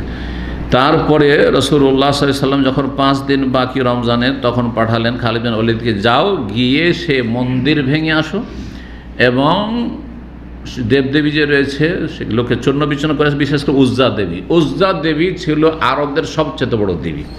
এই জন্য আবু সুফিয়ান যখন মুসলিমদের ক্ষয়ক্ষতি করতে, আর খালিদ বিন ওলীদ, এই খালিদ বিন ওলীদই, হ্যাঁ, প্রধান সেনাপতি খালিদ বিন ওলীদ, আর কমান্ড চলছিল, হ্যাঁ, প্রধান ছিল কে? আবু সুফিয়ান, এই দুইজন। তো এই খালিদ বিন ওলীদকে পাঠিয়েছেন। এই আবু সুফিয়ান কি ঘোষণা করেছিল যখন 70 জন শহীদ হয়ে গেলেন সাহাবায়ে কেরামগণ ওহদের যুদ্ধে, ক্ষয়ক্ষতিগুলি হয়ে গেল, যদি এখানে পরাজয় হয়নি ইসলামের বা মুসলিমদের, কিন্তু ক্ষয়ক্ষতি হয়েছে, এটি হচ্ছে সঠিক তথ্য। সেই সময় বলেছিল লানাল উজ্জা ওয়ালা উজ্জা লাকুম, কি বলেছিল? আমাদের উজ্জা দেবী রয়েছে, তোমাদের উজ্জা দেবী নেই, বলে আমরা আজকে সম্মানিত হয়েছি। উজ্জা দেবী সম্পর্কে তাদের ধারণা যে বিজয় দান করে থাকে। কি করে? বিজয় দান করে থাকে। যেমন হিন্দুদের এক এক দেব দেবী সম্পর্কে এক এক রকমের ধারণা রয়েছে। সরস্বতী দেবী কি দিয়ে থাকে? বিদ্যা দিয়ে থাকে, যেন স্কুল কলেজে সরস্বতী পূজা হয়। হ্যাঁ, যারা কর্মকার তাদের বিশেষ একটি আবার দেবতা আছে বা দেবী আছে। হ্যাঁ, লক্ষ্মী দেবী হচ্ছে তাদের রুজির দেবী, মানাতের মতো। আরব মুশরিকদের মানাত রুজির দেবী, আহার দেওয়ার দেবী, আর ভারতীয় মুশরিক যারা পৌত্তলিক তাদের হচ্ছে লক্ষ্মী। আর এখান থেকে জাহেল মুসলিমেরা বলে আমার এই ছেলেটি লক্ষ্মী, আমার এই মেয়ে লক্ষ্মী, আমার এই সৌদি আরব যাওয়াটা, বিদেশ যাওয়াটা লক্ষ্মী, বলেন না? সব লক্ষ্মী আর লক্ষ্মী, গায়রুল্লাহকে শরীক করে ফেলল রিজিক দেওয়ায়। আল্লাহ হিদায়াত করুক। তো রাসূলুল্লাহ সাল্লাল্লাহু আলাইহি ওয়াসাল্লাম প্রেরণ করলেন এই শিরকের আস্তানাটি ধ্বংস করে দেওয়ার জন্য। এটি ছিল তাদের সবচেয়ে বড় মূর্তি, এবং এদের দেখাশোনার জন্য পুরোহিত যারা ছিল বা ধর্মগুরু যারা ছিল তারা বনু শাইবান গোত্রের ছিল। রাসূলুল্লাহ সাল্লাল্লাহু আলাইহি ওয়াসাল্লামের নির্দেশে খালিদ বিন ওলীদ 30 জন অশ্বারোহী ঘোড়সওয়ারকে নিয়ে সেখানে পৌঁছিলেন। আর যাওয়ার পরে সেই মন্দির বা আস্থানা যেটি ছিল উপাসনা, সেটিকে ভেঙে চূর্ণ বিচূর্ণ করে দিলেন। ফিরে আসলেন ওখান থেকে, তায়েফের কাছাকাছি, এখান থেকে ফিরে গেলেন। রাসূলুল্লাহ জিজ্ঞাসা করলেন হাল রাআইতা শাইআন, তুমি যে ভেঙে আসলে উজ্জা দেবীর আস্তানা, তো সেখানে কোনো কিছু দেখতে পেয়েছো? বলছে যে না, কিছু তো দেখলাম না, কিছু দেখতে পেলাম না, ভেঙে আসলাম। কালা, তখন বললেন ফাইন্নাকা লাম তাহদিমহা, এখনও এই আস্তানা ভেঙে গুড়িয়ে দিতে পারো না, এখনও কিছু বাকি আছে। সব কিছু ভেঙে নিশ্চিহ্ন করেছে, কিন্তু না, এখনও হয়নি, কিছু বাকি আছে। যেখানে আল্লাহ ছাড়া অন্যের পূজা হয় সেখানে শয়তানের পূজা হয়, এ কথা মনে রাখবেন। এই জন্য ইব্রাহিম আলাইহিস সালাম আজকে থেকে 5000 বছরের বেশি সময়, যদি এই ইতিহাস যেটা গবেষকরা বলছেন কমপক্ষে 5000 বছর আগের ইতিহাস। ইব্রাহিম আলাইহিস সালামের কথা সূরা মারিয়ামে রয়েছে। বাবাকে যখন ওই যে মূর্তি পূজক আজার তাকে নসিহত করছিলেন, বলছেন ইয়া আবাতে লা তা'বুদিশ শায়তান, আব্বা সম্মানিত বাবা, শয়তানের পূজা করিয়েন না। মূর্তি পূজা করছে, কিন্তু ইব্রাহিম তার বাবাকে কি বলছেন? শয়তানের পূজা করিয়েন না। হ্যাঁ, যে কোনো আল্লাহ ছাড়া পূজা যখন হয় তখন তার পিছনে শয়তান থেকে, শয়তানেরই পূজা হয়, শয়তানেরই পূজা হয়। এটা শয়তানের পূজা। শয়তান সেখানে তাদের মদত যোগায় মুশরিকদের, হ্যাঁ, আর যারা সেই পথের পথিক হয়ে যায় তাদের মদত যোগায়। এই জন্য যেসব বদাকিদার লোক মাজারে যায় তাদের মনস্কামনা পূরণ করার ক্ষেত্রে শয়তান সহযোগিতা করে, যাতে করে এর শিরক কুফরিটা আরও কী হয়ে যায়, মাজার পূজা আরও পাকা হয়ে যায়, গরজগুলি পুরা হয়ে যায়। কারণ শয়তান অনেক কিছু জানে যে এই বছরটাতে এই কাজটা ওর হবে, এই কাজটা হয়ে যাবে, জানতে পারে শয়তান, কারণ আকাশ পথে তারা চলাচল করতে পারে, জানা আছে বিষয়টি। সুতরাং কিছু খবর এই দিক থেকেও জানতে পারে, ফেরেশতাদের আলোচনা থেকে শুনে নিতে পারে, হ্যাঁ, কান লাগিয়ে, অথবা আরও কোনো সূত্রে, অথবা তারাই নিজে করে দিল, তারাই নিজে এই কাজগুলি করে দিল। আমি একজন মহিলাকে আমার স্বাস্থ্য চাচার শাশুড়ি, পাক্কা মাজার পূজারী, এমন মাজার ভক্ত। তো সেই ব্যক্তি সেনাবাহিনীতে ছিল, তো আমাকে বললো যে আমার শাশুড়ি তো পাক্কা একদম পীর পূজারী, আর গায়রুল্লাহকে ডাকে আর চিল্লে চিল্লে জিকির করে। 4, 5, 10 বাড়ি থেকে শোনা যায় ওর জিকির, রাতে যখন জিকির করতে লাগে মহিলা। তো ওকে একটু হেদায়েত করার জন্য, বাবা চলো। গেলাম, যাওয়ার পর আগে বুঝালাম, বুঝবে কেন? বলছে যে তুমি কি আমার বড় বড় হুজুর আছো? আমাকে বলছে যে যেহেতু নাতি হচ্ছি, না না তোমার কথা কি শুনবো, হ্যাঁ তোমার কথা কি শুনবো, তুমি তো একটা যুবক এখন। তখন আমার বয়স 22-23 বছর, মনে হয় মদিনা এসেছিলাম কিনা। তোমার কথা কি শুনবো, বড় বড় টুপিওয়ালা আমাদের হুজুর আছে। বলছি আপনি এই বিশ্বাস কী করে রাখছেন? আল্লাহর কাছে আশা রাখেন। বলছেন না, আমি বাস্তবে যে পাচ্ছি, বাস্তবে দেখতে পাচ্ছি। কি দেখতে পাচ্ছেন? বলছে আমাকে আকাশ থেকে আল্লাহ কি দিয়েছে? এই যে জায়নামাজ দিয়েছে, আমাকে দেখাচ্ছে জায়নামাজ দিয়েছে। এই যে দেখো তসবিহ দিয়েছে, আমাকে দেখাচ্ছে। এই যে আমার জায়গায় এসো মশাল্লা, তার মশাল্লাতের জায়গাতে আমাকে নিয়ে বলছে তুমি দেখো। বলছে এই যে দেখো, এই সঙ্গে দেখো, এত সুন্দর আতর আমাদের দেশে নেই, এত সুন্দর আতর। কথাগুলি সবগুলি সত্য। কোথা থেকে আসলে? আকাশ থেকে এসছে? শিরক কুফরি করছে আর আকাশ থেকে এসছে? ফেরেশতার মাধ্যমে না, জিন শয়তান দিয়ে গেছে, যাতে করে এর শিরকি কুফরি আকীদা আরও বদ্ধপরিকর হয়ে যায়, আর এই জাহান্নামের ইন্ধন চিরকালের জন্য হয়, যাতে করে ফিরে না আসে, তৌহিদ ইসলামের দিকে না ফিরে আসে। এগুলি করে সতর্ক সাবধান। সেই জন্য বাস্তবে কিছু পাচ্ছি, এই জন্য ঠিক, এটা মূর্খদের কথা। কোরআন হাদিসে যেটা আছে সেটাই ঠিক। বাস্তবে তাবিজ বাঁধার পর থেকে আর শয়তান আমাকে বিরক্ত করেন না। হ্যাঁ, শয়তান চাইছে আপনি শিরিক করেন, সেজন্য তাবিজ বাঁধার পর থেকে আর শয়তান বিরক্ত করেন। তার মানে তাবিজে উপকার হয়েছে কথা নাই। কথা বুঝতে পেরেছেন? জি। তো যাই হোক, ফিরে আসি। রাসূলুল্লাহ কি বললেন খালেদকে? যে তুমি না এখনো ভাঙতে পারো নি, ফারজি এলে যাও, ফিরে যাও, আবার ভেঙে এসো, ভালো করে গুড়িয়ে এসো। খালেদ রাদিয়াল্লাহু তাআলা আনহু রাগান্বিত হয়ে আসলেন, আর একবারে নাঙ্গা তরবারি নিয়ে, তরবারি একবারে খাপের ভিতর থেকে বের করে, রাস্তা আগে থেকে বের করে আছেন, যে কিছু পেলে একবারে হত্যা করবে। কি আছে ওখানে থেকে গেছেন, নবী সাল্লাল্লাহু আলাইহি ওয়াসাল্লাম আমাকে ফিরিয়ে পাঠালেন। সেখানে এসে দেখছেন যে একজন বিবস্ত্র মহিলা, কালো বিবস্ত্র মহিলা সেখানে মাথা খুলে চুল খুলে বসে আছে, মাথা খুলে চুল খুলে বসে আছে। আল্লাহু আকবার। তখন সেখানকার যে পুরোহিত, সে চিৎকার করছে, চিৎকার করে ডাক দিচ্ছে পুরোহিত ওই মহিলাকে, যে তুমি নিজেকে রক্ষা করো, নিজেকে রক্ষা করো, খালেদ বিন ওয়ালিদ চলে এসছে, তোমাকে হত্যা করে দিবে, জবাই করে দিবে তোমাকে। খালেদ বিন ওয়ালিদ রাদিয়াল্লাহু তাআলা আনহু তরবারি দিয়ে এমনভাবে আঘাত করলেন যে একবারে দুটুকরো করে দিলেন ওই মহিলাকে, ওই মহিলাকে দুটুকরো করে দিলেন। তারপর রাসূলুল্লাহ সাল্লাল্লাহু আলাইহি ওয়াসাল্লামের কাছে ফিরে আসলেন, আর আসার পরে বললেন ইয়া রাসূলুল্লাহ, ফিরে গেলাম, দেখছি একজন মহিলা, কালো মহিলা, মাথার চুল খুলে বসে আছেন, আর তাকে এভাবে আমি হত্যা করে দ্বিখণ্ড করে দিয়ে চলে এলাম। ফাকালা, তখন বললেন নাম, হ্যাঁ, তিলকাল উজ্জা, এটি হচ্ছে উজ্জা দেবী, ওই শয়তান, জিন শয়তান, যার পূজা হচ্ছিল সেখানে। তো এই যে মূর্তিগুলো আছে, প্রতিমা আছে, এগুলি ওই শয়তানের কি প্রতিমূর্তি, শয়তানের, জিন শয়তানের প্রতিমূর্তি। আসলে তার পেছনে কি হচ্ছে? ওই শয়তানের পূজা হচ্ছে। এই জন্য মূর্তি ভেঙে ফেললেও আসলটা নিশ্চিহ্ন হয়নি, যার ফলে এই আস্তানা আবার কায়েম থেকেই যাবে যদি ওকে হত্যা না করে আসো। তাহলে যদি এটি কারামত ছিল, না হলে জিনকে সাধারণত মানুষ দেখতে পাই না। জিন যদি থাকে আর যদি আমাদের সামনে না দেখা দেয়, দেখতে পাবো? দেখা দিলে দেখতে পাবো, যদি মানুষের রূপ ধারণ করে আসে, যেমন এখানে রূপ ধারণ করে এসছে। কিন্তু রূপ ধারণ করে আসলেই যে হত্যা করে দিতে পারবো আমরা, তাও পারবো না হয়তো। কিন্তু খালেদ বিন ওয়ালিদ পেরেছেন, এটি তার কারামত। আল্লাহ রাব্বুল তাকে সম্মানিত করেছেন যে একটা জিনকে যখন মানুষের রূপ ধারণ করেছে, মহিলা রূপ ধারণ করেছে, তখন হত্যা করতে পেরেছে, যার মাধ্যমে নিশ্চিহ্ন হয়েছে। নবী সাল্লাল্লাহু বললেন যে হ্যাঁ, এই হচ্ছে উজ্জা দেবী, ওয়াকাদ আয়েসাত আনতুবাদা ফি বিলাদিকুম আবাদান, সে নৈরাশ হয়ে গেছে, হতাশ হয়ে গেছে।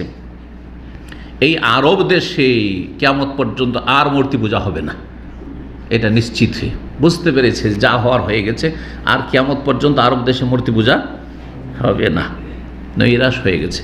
কিন্তু একটি হাদিস আছে যে একটা যুগ আসবে, যেই যুগে কিন্তু শিরক শুরু হবে, যেই শিরক শুরু হবে, কুফরি শুরু হবে। তো দুটো সমন্বয় কি হবে? ওলামারা বলেছেন যে শয়তান নিরাশ হয়ে গেছে, কিন্তু আল্লাহ শয়তানকে নিরাশ করবে না। এমন এক সময় আসবে যে কিছু লোক আবার মূর্তি পূজার দিকে ফিরে যাবে, আমার উম্মতের এক দল মূর্তি পূজার দিকে ফিরে যাবে। আর অন্য এতে রয়েছে যে 10 বংশের কিছু মহিলারা পাছা ঘষ্টাবে মন্দিরে গিয়ে। জি, 10 বংশ হচ্ছে আরবদের। এটা নয় যে আমার উম্মতের কিছু লোক মানে অনারব বা অন্য কোনো দেশে, যেমন ভারতে অথবা অন্য কোনো দেশে। তাহলে বোঝা যাচ্ছে যে শিরকে ভয় করতে হবে। আজকে যারা তৌহিদের ঝান্ডাধারী, জরুরি নয় যে কিয়ামত পর্যন্ত তৌহিদের পতাকা ধরে থাকবে, উত্তোলন করে থাকবে। কখন যে বিভ্রান্তি চলে আসে, কখন যে নাস্তিক হয়ে যায়। ওলিউল্লাহর ঘরে শয়তান পয়দা হচ্ছে, হয় না? জি, আমার ডিস্ট্রিক্টে একজন ভালো আলেম ছিল, কিন্তু ছেলে মেয়েদেরকে সবগুলিকে জেনারেল শিক্ষিত করেছে, মাদ্রাসায় পড়ায়নি, দিনই শিক্ষা দেয়নি। আল্লাহর মায়ের কি হলো, তার এক ছেলে সে নাস্তিক হয়ে গেল, বড় নাস্তিক, প্রসিদ্ধ নাস্তিক ছিল সে। এক সময় সে এমএলএ হয়েছে ইলেকশন, কিন্তু সে নাস্তিক ছিল, বড় নাস্তিক, ঘোষিত নাস্তিক ছিল। আল্লাহ হেফাজত করুন। 2 নম্বর অভিযান ছিল আমর ইবনে আস রাদিয়াল্লাহু তাআলা আনহুকে ওই মাসে, মানে রমজান মাসের শেষ দিকে রাসূলুল্লাহ সাল্লাল্লাহু আলাইহি ওয়াসাল্লাম পাঠালেন। আর একটি দেবতা ছিল সোয়া, যে সূরায়ে নূহ আছে, ওয়াকালু লা তাযরুন্না আলিহাতাকুম ওয়া লা তাযরুন্না ওয়াদ্দাউ ওয়া লা সুআ ওয়া লা ইয়াগুসা ওয়া ইয়াউকা ওয়া নাসরা। এগুলি সব দেবদেবী ছিল। হ্যাঁ, এগুলো ওই নূহ আলাইহিস সালামের জামানা থেকে চলে আসছে। ওই নাম আবার যখন শিরক কুফরি শুরু হয়েছে নবী সাল্লাল্লাহু আলাইহি ওয়াসাল্লামের আবির্ভাবের বা নবুয়তের 300 বছর আগে, তখন আবার ওই নামে একটা দেবতা, হ্যাঁ, মূর্তি তৈরি করে আবার পূজা শুরু হয়েছে। এই সোয়ার মন্দিরে পৌঁছিলেন আমর ইবনে আস নবী সাল্লাল্লাহু আলাইহি ওয়াসাল্লামের নির্দেশে। এটি ছিল হোজাইল বংশের মন্দির। হ্যাঁ, হোজাইল বংশের লোকেরা এই তত্ত্বাবধানে ছিল, যেটা মক্কা থেকে উত্তর পূর্ব দিকে 150 কিলোমিটার দূরত্বে অবস্থান, যার মানে দূরে অবস্থিত ছিল। আমর ইবনে আস সেখানে যখন পৌঁছিলেন, তখন সেখানকার যে পুরোহিত ছিল সে বলল, মা তুরিদি, কি জন্য এসছেন আপনি? যে আমারানি রাসূল আন আহাদিমা, আমাকে রাসূলুল্লাহ পাঠিয়েছেন এই তোমাদের এই মন্দির ভেঙে দেওয়ার জন্য। কারণ এটা ইসলামিক দেশ হয়ে গেছে, সুতরাং শিরকের আস্তানা থাকবে না। দুটোতে পার্থক্য আছে, একটা ইসলামিক দেশ হয়ে যাওয়া আর একটা হচ্ছে মুসলিম দেশ। মুসলিম দেশ কিন্তু সেখানে মুসলিম অমুসলিম সবাই বাস করে, আর ধর্মীয় সেখানে স্বাধীনতা রয়েছে। আর বলা হয়েছে যে সব দেশের লোক এখানে বসবাস করে, তখন আপনি আবার চরমপন্থী হয়ে সেখানে মন্দির ভাঙতে পারেন না, এটা জায়েজ না। কিন্তু আপনি এই কেসটা থেকে মনে করবেন না যে আমার জন্য মন্দির ভাঙা জায়েজ। কথা বুঝতে পারছেন কি না? চরমপন্থী আপনি, তখন খারিজি আপনি হয়ে যাবেন না, আইন হাতে নেওয়া যাবে না। কিন্তু আর সেটাও করলে কার হুকুমে? কোনো সাহাবী নিজের খেয়াল খুশি করেছেন না নবী সাল্লাল্লাহু পাঠিয়েছেন? নবী সাল্লাল্লাহু আলাইহি ওয়াসাল্লাম শাসকের অধিকার রয়েছে কোথায় কি রাখবেন। আর বিশেষ করে আল্লাহর এই পবিত্র জমি, যেখানে আল্লাহর ঘর রয়েছে, হ্যাঁ, যেখানে তাওহীদ ছাড়া শিরক থাকবে না, এমন একটা আল্লাহর জমি থাকবে, পাক পবিত্র জমি, সেখানে শিরকের অস্তিত্ব থাকবে না। জি, এটা মক্কাতুল মুকাররমা, হারমাইন শরীফেন। তো আমর ইবনে আস যখন পৌঁছলেন সেখানে, ওই লোক পুরোহিত বলল যে আপনি কি উদ্দেশ্যে এসেছেন? বলছে রাসূল আমাকে তোমাদের এই মন্দির ভেঙে দেওয়ার জন্য পাঠিয়েছেন। তখন সে বলল, লা তাকদুরু আলা যালিক, আপনি এটা করতে পারবেন না, ক্ষমতা নাই যেটা করতে পারেন আপনি। কারণ কেন? কালা তুমনা, আপনাকে বাধা দেওয়া হবে, মানে আমাদের দেবদেবীর এত ক্ষমতা আছে যে আপনার ক্ষমতা নাই যে আপনি এই মন্দির ভাঙতে পারেন। জি, এরকম ধারণা আছে যারা মূর্তি পূজা করে, এমন মাজার পূজা করে, তাদের এরকম ধারণা আছে। হ্যাঁ, ছেলেটা যদি আল্লাহর ওলি শাহজালাল শুয়ে না থাকতেন, তো যে বিমান দুর্ঘটনা হয়েছে কি যে হইতো, কিছুই থাকতো না, কিন্তু বেঁচে গেল। কে বাঁচালো? শাহজালাল বাঁচালো। পত্রিকাতে এসে, আমি নিজে পড়েছি এটা পত্রিকাতে, কয়েক বছর আগের ঘটনা। যে শিরকি কুফরি আকীদা সব এগুলো। তখন আমর ইবনে আস বললেন যে হাত্তাল আনতাল বাতিল, এখন পর্যন্ত মক্কা বিজয় হয়ে গেছে, আর মক্কার লোকেরা যখন ইসলাম গ্রহণ করেছে, তোমরা তো মক্কার লোকের দিকে তাকিয়ে আছে যে ওরা যে ধর্মে সেই ধর্মে, তো তোমরা তারপরেও এখনো বাতিলের উপর এখনো অটল হয়ে রয়েছো তুমি। ওয়াইহাকা, হ্যাঁ, তোমার দুর্ভোগ হোক। তোমার এই দেবতা ইয়াসমা আও ইউসির, শোনে, কিছু দেখতে পায়, হ্যাঁ, তোমার এই দেবতা। তারপরে আমর ইবনে আস কাছাকাছি গেলেন, আর তারপরে ভেঙে ফেলেন। সাহাবায়ে কেরামদের সাথী সঙ্গীরা যারা ছিল আমর ইবনে আসের সাথে, তাদেরকে বললেন যে এটাকে পুরোটাকে গুড়িয়ে দাও। কিছুই পেলেন না সেখান থেকে ভেঙে দিয়ে চলে আসলেন।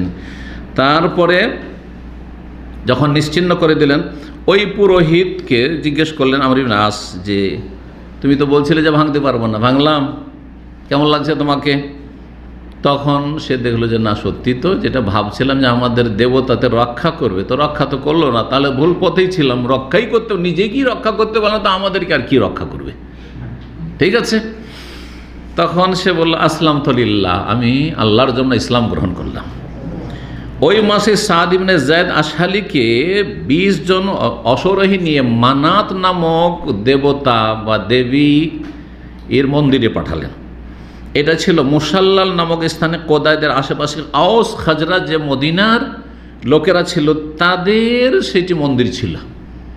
তারা এক এক, যারা পৌত্তলিক তারা এক এক পৌত্তলিক কি এমনকি মাজার পূজারী, এক এক মাজারের এক এক দল বেশি ভক্ত।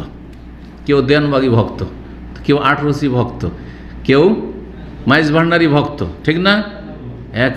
এক এক দল, এক মুশরিক যারা শির কুফরি করে, তো এক একজনের ভক্ত ঠিক ওই রকমই সেম এইরকম ছিল। তো আওস খাজরাজ যে মদিনার এরা মুশরিক ছিল, পৌত্তলিক ছিল ইসলাম আসার পূর্বে বা ইসলাম কবুলের পূর্বে। তো তারা এই মন্দিরের বা এই দেবতা মানাত দেবতার ভক্ত ছিল তারা। আর গাসসান বংশ একটা বড় বংশ, তারাও ছিল এর ভক্ত। সাদ ইবনে যায়েদ যখন সেখানে পৌঁছছিলেন তখন সেখানকার যারা পুরোহিত ছিল তারা বললো যে কী করতে এসছেন? বলছে হাদম মানাত, এই মানাতের মন্দিরকে ভাঙার জন্য এসেছি, আর মানাত দেবীকে বা দেবতাকে গুড়িয়ে দেওয়ার জন্য এসেছি। কাল আন্তবা যাক, তুমি পারলে করো। এগিয়ে গেলেন, আর যখন এগিয়ে গেলেন তখন দেখলেন যে একজন বিবস্ত্র, কালো, আর মাথার চুলগুলি বিক্ষিপ্ত হয়ে আছে, এরকম একজন মহিলা বেরিয়ে আসলো মন্দির থেকে। বেরিয়ে আসলো শয়তান, জিন শয়তান বেরিয়ে আসলো। সে নিজের জন্য সর্বনাশকে আহ্বান করছে যে হাই সর্বনাশ, হাই কি হলো, হাই সর্বনাশ বলে ডাক দিয়েছে এই জিন শয়তান, আর বুক চাপড়াচ্ছে। তখন এই পুরোহিত ভাবছে যে তো আমাদেরকে রক্ষা করবে, আমাদেরকে কি করবে? এই জিন রক্ষা করবে। রক্ষা করেন মানা দোনাক বাদ ওসাতে, রক্ষা করেন এই যে আপনার বিরুদ্ধাচরণ করে নাফরমানগুলো এসেছে, নিশ্চিহ্ন করার জন্য। সাদ রাদিয়াল্লাহু তাআলা আনহু এমনভাবে আঘাত করলেন, ওই যে মহিলার রূপ ধারণ করে যে জিন এসেছিল তাকে হত্যা করে ফেললেন। আর তারপরে সে মূর্তি দিয়ে এগিয়ে গেলেন, তারপরে মূর্তিটাকেও ভেঙে ফেললেন, সেখান থেকে ফিরে আসলেন। খালিদ বিন ওয়ালিদ রাদিয়াল্লাহু তাআলা আনহুকে রাসূলুল্লাহ সাল্লাল্লাহু আলাইহি ওয়াসাল্লাম তারপরে রমজান মাস শেষ হলো, শাওয়াল মাসের প্রথম দিকেই পাঠালেন বানু জাজিমা এলাকায় আর একটি অভিযানে খালিদ বিন ওয়ালিদকে, ইসলামের দাওয়াত দেওয়ার জন্য, যুদ্ধ করার জন্য। উদ্দেশ্য ছিল তাদেরকে ইসলামের দাওয়াত দিয়ে এসো। 350 জন লোক ছিল তার সাথে মুহাজির আনসার, তাদেরকে নিয়ে সেখানে পৌঁছিলেন আর তাদেরকে ইসলামের দাওয়াত দিলেন যে ইসলাম কবুল করো। কিন্তু তারা ইসলাম কবুলের ভাষাটা তারা ঠিকভাবে বলতে পারেননি। যে ইসলাম কবুল করলে কি বলতে হবে? লা ইলাহা ইল্লাল্লাহ বলতে হবে, তাই না? আশহাদু আল্লা ইলাহা ইল্লাল্লাহ, আর না হলে আসলাম তো বলতে হবে, তাই না? তা আসলাম তো তারা বলেন, তারা ফালাম ইহসান ইয়াকুল আসলাম না, আসলাম না, আমরা ইসলাম কবুল করলাম বলতে পারিনি। তারা কি বলেছে? সাবানা সাবানা, আমরা বেধর্মী হয়ে গেলাম। নবী সাল্লাল্লাহু আলাইহি ওয়াসাল্লামকে গাল দিত মক্কার কাফেররা, কি বলে? সাবি বলে গাল দিত। সাবি মানে বেধর্মী, ধর্ম পরিবর্তনকারী। যে বাপদাদার ধর্মকে ছেড়ে দিয়ে অন্য ধর্ম অবলম্বন করে তাকে কি বলতো আরবরা? সাবি বলতো। বাপদাদার ধর্ম ছেড়ে দিয়েছে মোহাম্মদ সুলতান, সে সাবি হয়ে গেছে, মানে বেধর্মী হয়ে গেছে। আজকালও বেদাতি সমাজে যদি যান, আর আপনার সালাতের তরিকা আলাদা হয়ে গেছে, আপনার ইবাদতবন্দির তরিকা আলাদা হয়ে গেছে, আপনার আকীদা আলাদা হয়ে গেছে, তাদের বিরুদ্ধে যখন বলছেন যে এটা শিরক, এটা বেদাত, তখন বলছে যে দেখো কত কী যে নাম দিবে, কেউ বলে আপনি কাদিয়ানি হয়ে চলে এসছেন, আর না হলে কেউ বলছে এমনকি শিয়া হয়ে চলে এসছে, এটাও বলছে। জানেই না যে শিয়া কী জিনিস, জানে না যে কাদিয়ানি কী জিনিস, যে জাহিল মূর্খ। আর কেউ বললো যে এরা ওয়াহাবি হয়ে চলে এসছে, এরা ইসলামের দুশমন, এদেরকে ওই আমেরিকা টাকা দেয়। আহলে হাদিস মসজিদে গেলে কি করা যায়, কি পাওয়া যায়? টাকা পয়সা পাওয়া যায়। এরা কত বড় দাজ্জাল, এরা দাজ্জাল। এদের মতো দাজ্জাল কি আর পৃথিবীতে আছে? এগুলো হচ্ছে দাজ্জাল। এটা মিথ্যা কথা বলছে জেনে শুনে। ওরা ভালো করে জানে যে একটা টাকাও পায় না, এতটুকু খবর জানে না। তারপরে বলছে আল্লাহকে ভয় করে এরা, পরকার কোনো চিন্তা আছে যে আল্লাহর কাছে যে জবানের পকড়াও হবে, হ্যাঁ, আর এই মিথ্যা বলার জন্য জাহান্নামে যেতে হবে। আর মিথ্যা শুধু এমনি মিথ্যা নয়, দুনিয়ার ক্ষেত্রে মিথ্যা নয়, এটা ধর্মীয় ক্ষেত্রে মিথ্যা, এবং এই মিথ্যার মাধ্যমে বহু মানুষকে কী করা, বিভ্রান্ত করে জাহান্নামের রাস্তায় নিয়ে যাওয়া। এটা যেমন তোমার কথা নয়, এটা সাধারণ কোনো মিথ্যা কথা, মিথ্যাচার নয়। আল্লাহ এদের অনিষ্ট থেকে উম্মতে মুসলিমার হেফাজত করে। তো পৌঁছিলেন সেখানে, আর যাওয়ার পরে তাদের ইসলামের দাওয়াত দেন, কিন্তু তারা বলতে লাগলো সাবানা সাবানা, আমরা ধর্ম পরিবর্তন করেছি বা আমরা বিধর্মী হয়ে গেছি। তখন খালেদ রাদিয়াল্লাহু তাআলা বলে যে না না, এরা আসলে মুসলিম হয়নি। ভাবলেন যে মুসলিম এরা হয়নি, তখন তাদের কাউকে হত্যা করলেন, কাউকে বন্দি করলেন, আর তারপরে বন্দিগুলিকে নিয়ে ফিরলেন। বন্দিগুলিকে নিয়ে ফিরছিলেন, আর তারপরে রাস্তায় একদিন নির্দেশ দিলেন যে এই বন্দিগুলিকে আর নিয়ে গিয়ে কি হবে, ফামারা ইয়ামান আন ইয়াকতুলা কুল্লু রাজুল আসিরাহু, যার যার কাছে বন্দি আছে হত্যা করে ফেল, কারণ এরা অপরাধী, হত্যা করে ফেল। আর দারুল হারবি, এদের সাথে যুদ্ধ চলছে যেহেতু। আব্দুল্লাহ বিন উমর রাদিয়াল্লাহু তাআলা আনহু, তার কিছু সাথী সঙ্গী ছিল, তারা বলছেন না, আপনার সব কথা শুনবো, কিন্তু এদেরকে হত্যা করবো না। বন্দিকে ধরে নিয়ে এসেছি নবী সাল্লাল্লাহু আলাইহি ওয়াসাল্লামের কাছে নিয়ে যাবো, হত্যা করবো না। রাসূলুল্লাহ সাল্লাল্লাহু আলাইহি সাল্লামের কাছে সাহাবায়ে কেরামগণ পৌঁছছিলেন, তাদের মধ্যে দুই মত হয়েছে, কেউ হত্যা করছে আর কেউ বলছেন না না না, আপনার এই কথা শোনা, কেন হত্যা করবো, বন্দি, চলেন নিয়ে যাই। নবী সাল্লাল্লাহু আলাইহি ওয়াসাল্লাম যখন জানতে বললেন, তখন আল্লাহর কাছে হাত উঠার বললেন, আল্লাহুম্মা ইন্নী আবরাউ ইলাইকা মিম্মা সানা খালিদুন মাররাতাইন, দুইবার করে আল্লাহ তোমার কাছে আমি নিজের দোষ মুক্ততার ঘোষণা করছি, আমি নির্দোষী, আমার কোনো দোষ নেই। আমি খালেদকে বলিনি যে তারা সাবানা সাবানা বলে হত্যা করে দিও, কিন্তু খালেদ ভুল বুঝেছে, তার এই অন্যায়ের সাথে আমার কোনো সম্পর্ক নেই। আল্লাহ তুমি আমাকে এই অন্যায় থেকে মুক্ত রাখা, আমার কোনো এতে কোনো রকমের সম্পর্ক এই অপরাধের সাথে নেই। অসন্তুষ্টি প্রকাশ করেছে রাসূলুল্লাহ সাল্লাল্লাহু আলাইহি ওয়াসাল্লাম। তাহলে বোঝা গেল যে কেউ যদি ইসলাম কবুল করে, তারপরেও তার সম্পর্কে সন্দিহান হয় যে না না না না, এই পয়সার জন্য ইসলাম গ্রহণ হচ্ছে না, দুনিয়ার স্বার্থে ইসলাম, এটা আমাকে দায়িত্ব দেওয়া হয়নি, এই দায়িত্ব আমাদেরকে দেওয়া হয় নাই, ওটা আল্লাহ হিসাব ও আল্লাহ হাদিস আছে। আমরা বাহ্যিকটা দেখবো, কালিমা পড়েছে মুসলিম, 5 ওয়াক্ত, তারপরে 5 ওয়াক্ত নামাজ পড়েছে, হ্যাঁ কালিমা পড়েছে কিন্তু নামাজ পড়ে না, তাহলে বলছেন না আসলে ইসলাম গ্রহণ করেনি, নামাজ পড়ে না, তাহলে তাকে ইসলাম শিখাইতে হবে। এই ছিল মক্কা বিজয় সম্পর্কে বেশ কিছু আলোচনা লম্বা হয়ে গেছে। আর এই ছিল চূড়ান্ত ফায়সালার যুদ্ধ, আর এটি ছিল একটি মহাবিজয়। ফতে মক্কা বিজয় হচ্ছে একটি মহাবিজয় আল্লাহ রাব্বুল আলামিনের পক্ষ থেকে, যার মাধ্যমে মূর্তি পূজার যে আস্তানা ছিল সেই আস্তানা গুড়িয়ে দেওয়া হইল আল্লাহ রাব্বুল আলামিনের ইচ্ছায়। আলহামদুলিল্লাহ রাব্বিল আলামিন। জি, তারপরে আরব উপদ্বীপে আর এই রকমের কোনো শক্তি থাকলো না যেই শক্তি ইসলাম এবং মুসলিমদের সামনে এসে মোকাবেলা করবে। জি, তেমন শক্তি থাকলো না। আর যদি কিছু ছড়িয়ে ছিটিয়ে বিক্ষিপ্ত কিছু কাফের মুশরিক থাকে, যেমন তাইফ এলাকায় ছিল, কিন্তু তাদের মধ্যে এই শক্তি ছিল না যে তারা এইভাবে বড় একটা শক্তি হয়ে মক্কার কাফের কোরাইশ নেতৃত্বের মতো নেতৃত্ব দিয়ে তারা ইসলামের বিরোধিতা করবে। আর তারপরে দু একটা যুদ্ধ যেগুলো আসছে, তাইফের যুদ্ধ আর হুনাইনের যুদ্ধ, এগুলোর মাধ্যমে তারাও নির্মূল হয়ে গেল। তো এর মাধ্যমে তারা আরও বুঝতে পারলো যে যাদের দিকে তাকিয়েছিলাম মক্কার লোকের দিকে, তারাই যখন সবাই ইসলাম গ্রহণ করলো, তারাই যখন পরাজিত হয়ে গেল, তাহলে আর আমরা কি করতে পারবো? সুতরাং আমাদের আর কোনো ক্ষমতা নেই। এখন আমাদের নিজের নাফসি নিজের জান বাঁচাইতে হবে, যার যেটাতে সুবিধা আছে। আর তারপর আমাদের দেবদেবীও রক্ষা করতে পারলো না, তাহলে বোঝা গেলো যে আমরা ভুল ধর্মের ওপরে আছি। এসবগুলি উপলব্ধি যখন তাদের হইল, তখন আলহামদুলিল্লাহ ধীরে ধীরে আরব দেশে ইসলামের পতাকা উত্তোলন হইল, আর কুফরির যে আস্তানাগুলি ছিল সেগুলি নিশ্চিহ্ন হইল। আর এটা প্রথম শুরু হয়েছিল হুদাইবিয়ার সন্ধি থেকে, যেটাকে আল্লাহ রাব্বুল আলামিন বিজয়ী বলেছেন। কোন সূরাতে? সূরা ফাতহ, একটি সূরার নামে ফাতহ, বিজয়ের সূরা রয়েছে, ইন্না ফাতাহনাল ফাতহাম মুবিনা। আর সূরা নাসর, যা নাসরুল্লাহ আল ফাতহ, এটি হচ্ছে মক্কা বিজয় সম্পর্কে সূরা নাযিল হয়েছে। আর তারপরে রাসূলুল্লাহ সাল্লাল্লাহু আলাইহি সাল্লাম বাকি যে কার্যক্রমগুলি ছিল ইসলামের, সেগুলির দিকে মনোযোগী হলেন, যেগুলির আলোচনা ইনশাআল্লাহ তাআলা সামনের সপ্তাহ থেকে আমরা শুরু করব। এখানে আজকের আলোচনা শেষ করছি। আল্লাহ রাব্বুল আলামিন যেন আমাদেরকে সত্যিকারের মুসলিম হওয়ার তৌফিক দান করেন, ইসলাম আমাদের জীবনের প্রতিটি ক্ষেত্রে যথাযথ পালনের তৌফিক দান করেন, এবং আমাদের ভুল ত্রুটি যেগুলি রয়েছে আল্লাহ যেন মাফ করে দেন। এবং ভুল ত্রুটি মুক্ত হওয়ার তৌফিক দান করেন। নিজেদের সংশোধন, নিজের পরিবার পরিজন, আপনজন, দেশবাসী, জাতির সংশোধনে আল্লাহ যেন তৌফিক দান করেন। সমস্ত বালা মুসিবত অনিষ্ট থেকে আল্লাহ যেন হেফাজত করেন।